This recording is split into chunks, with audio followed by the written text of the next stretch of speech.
ArsenalFanTV. The great news is Mesut Ozil. I'm happy, I'll be honest. Mesut Ozil signed a new deal. You happy? You want me to sing the song? Nah, we'll wait for that for the end of the season. But I'm happy, simply because on his day he's a world-class player. Robbie, I think before Robbie, look, before, okay. I'm just shocked. That's all you been saying, get rid of him for the past 2 years. No, see, Robbie, I first openly criticised him last February when we played Chelsea away. And I remember it, yeah. Till Watford away, 14th October.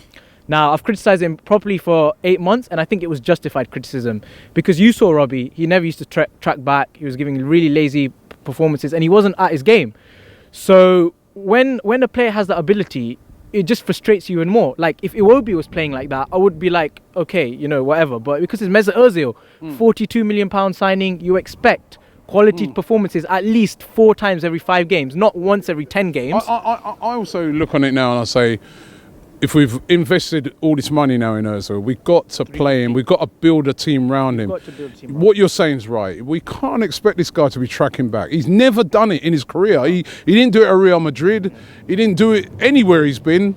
We've got to put players behind him that allows him to play. And we haven't really addressed that in this window. Yeah, it's true. Like, if we signed that contract in October, I wouldn't have been happy. But these last 3 months, he has proved consistency, and he's proved on his day his quality. Like, okay, people might say, "Oh, look, he's changing his tune," but we know he was poor from February to October, and all of a sudden, from October to January, he's upped his performances because he was obviously playing for a new contract. And look, $350 a week. Some will say, yeah, it's because of the money, you know. See, this is what I want to say, Robbie. Now, I reckon if the club had offered Alexis 400, I think he would have turned it down as well. I really do think that. That's why I was saying it's not solely because of the money for him when he went to United. Now, if he's gone, right, finally gone, we've got in Aubameyang and Mkhitaryan, you could say, for the same amount of wages possibly that we would have paid him. So that's like 2 for 1. Yeah. Buy one, get one free. Right? Now, but so have we now done very good business in the light of him going? I mean, we have replaced him pretty well. Yes and no. Yes, because Aubameyang is a class striker. 100 goals in 2.5 years overall in all competitions. I think he scored 39 quality as well, isn't he? And then he's got 21 this year already, and he's been like he's been in all sorts this season. So I think he's a class player.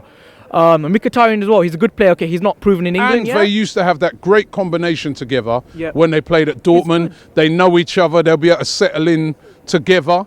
I mean, sure, that's a good bit of business Arsenal have done here, isn't it? Like 3 weeks ago when the reports came out, they said we were going to replace Alexis with Malcolm, and I was fuming with that. I was like, who is Malcolm? But if you offered me in Jan 1st, Alexis for Aubameyang and Mkhitaryan, I think I would have taken that. I would have said, you know what, it's very good. I love Alexis, don't get me wrong, he's world class. But you've got one world-class player in Aubameyang and a very good player in Mkhitaryan to replace an unhappy player. So you've got to take that. However, I'm very disappointed that we didn't strengthen at the back, which is where we needed to strengthen. You've seen Robbie all season. We are very weak at the back. I reckon we need a centre-back. We need a CDM. You can't do it all in January. That's what I'm saying. That's what I was telling Claudia earlier that he was saying, and I said, look, we can't do it all in Jan. But in summer, I expect a centre-back. I expect a CDM. And arguably a keeper and a right back. I know it's a lot, but we need to now build. Look, we've got Ozil, we've got Aubameyang, we've got Mkhitaryan. Build the team around them, and we need a new manager, 100%. Because Robbie, let me tell you something. Yeah, all these signings will be meaningless if he stays, because I just can't see things changing. I can see even if we get class centre backs, we'll still be the same with him because his tactics are outdated. Everything is the same, Robbie. You saw yesterday, Robbie.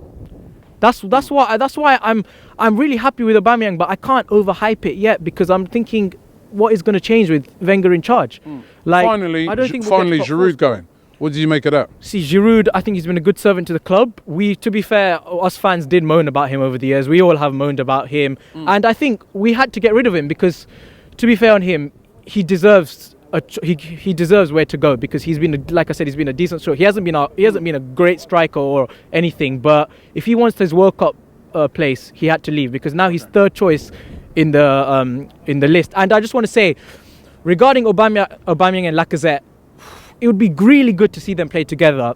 However, I don't think Wenger will. I think he will play that safe approach and maybe play one up top. However, I'd like to see Lacazette still given chances because it's still early. I mean, look what you're saying. Look what you're saying about Ozil and how he's. Lacazette. I've realised. Look, he's kind of come good. I'm confident in him. I think he'll come good. Lacazette hasn't been given the proper service, and I think he needs time to adapt. And I believe he'll be really good because he's a good striker at the end of the day. We just need to give him time, and hopefully those two can play together. But forward line, I'm happy with, but our problems are really at the back, the manager, and the defensive mid. And with Aubameyang, I'll judge him after 10 games. I'm not going to get overhyped. If he scores a hat trick in the first game, or if he doesn't score for 5 games, I'll judge him after 10 games. I like to give players time. But yeah, I just want to also say, Ivan Gazidis has done a decent job.